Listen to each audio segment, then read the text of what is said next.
السلام علیکم ورحمۃ اللہ وبرکاتہ۔ حضرات محترم، عوام میں ایک غلط فہمی پھیل گئی ہے کہ لوگ دوا کو کھانے سے پہلے بسم اللہ شریف نہیں پڑھتے ہیں اور یہ کہہ دیتے ہیں کہ اگر ہم دوا کھانے سے پہلے بسم اللہ الرحمن الرحیم پڑھیں گے تو مرض اور بڑھ جائے گا، اور مرض میں بسم اللہ کی برکت سے مرض میں برکت ہو جائے گی، یعنی ہمارا مرض اور بڑھ جائے گا۔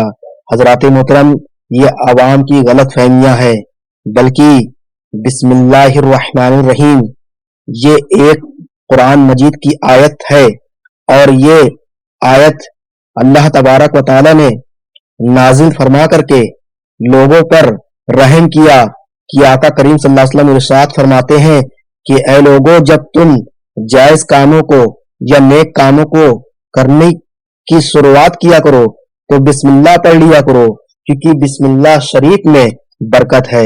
حضرات محترم، شیطان انسان کا کھلا ہوا دشمن ہے، اور وہ یہ نہیں چاہتا ہے کہ انسان کا فائدہ ہو یا بھلا ہو، مومنوں کا فائدہ ہو یا بھلا ہو۔ شیطان کبھی نہیں چاہتا ہے کہ انسانوں کا بھلا ہو۔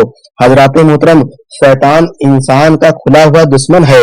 حضرات محترم، جب بھی آپ کبھی بھی دوا کھائیں تو بسم اللہ الرحمن الرحیم پڑھنے کے ساتھ ہی ساتھ یا اللہ ہو یا کافی، یا اللہ ہو یا شافی، اس کے علاوہ بھی پڑھ لیا کریں، تو انشاءاللہ آپ کو مرض میں شفا ملے گی اور آپ جلد سے جلد صحت اور تندرستی آپ کو مل جائے گی۔ لیکن شیطان آپ کو بہکاتا ہے اور آپ کو بسم اللہ نہیں کرنے دیتا۔ حضرات محترم، بسم اللہ شریف کو اگر آپ دیکھیں گے تو بسم اللہ الرحمن الرحیم میں اللہ رحمان اور رحیم، یہ اللہ تعالیٰ کے پیارے نام آپ کو مل جائیں گے۔ بے شک میرا رب ہی انسان کو بیماری دیتا ہے اور وہی شفا دینے والا ہے۔ حضرات محترم، شفا کی نیت سے اور نیک کاموں کو کرنے کی نیت سے اور اللہ تبارک و تعالیٰ کی بارگاہ میں سچے دل سے اگر اس کا نام لیا جائے گا تو ضرور بسم اللہ کی برکت سے انشاءاللہ آپ کو جو مرض میں شفا مل جائے گی۔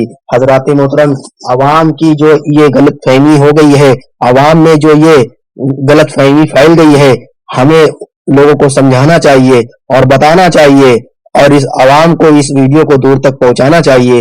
اور اللہ تبارک و تعالیٰ کی بارگاہ میں دعا ہے کہ جو لوگ بیمار ہیں ان کو جلد سے جلد شفا عطا فرما۔ استغفر اللہ ربی من کل ذنب واتوب الیہ۔ السلام علیکم ورحمۃ اللہ وبرکاتہ۔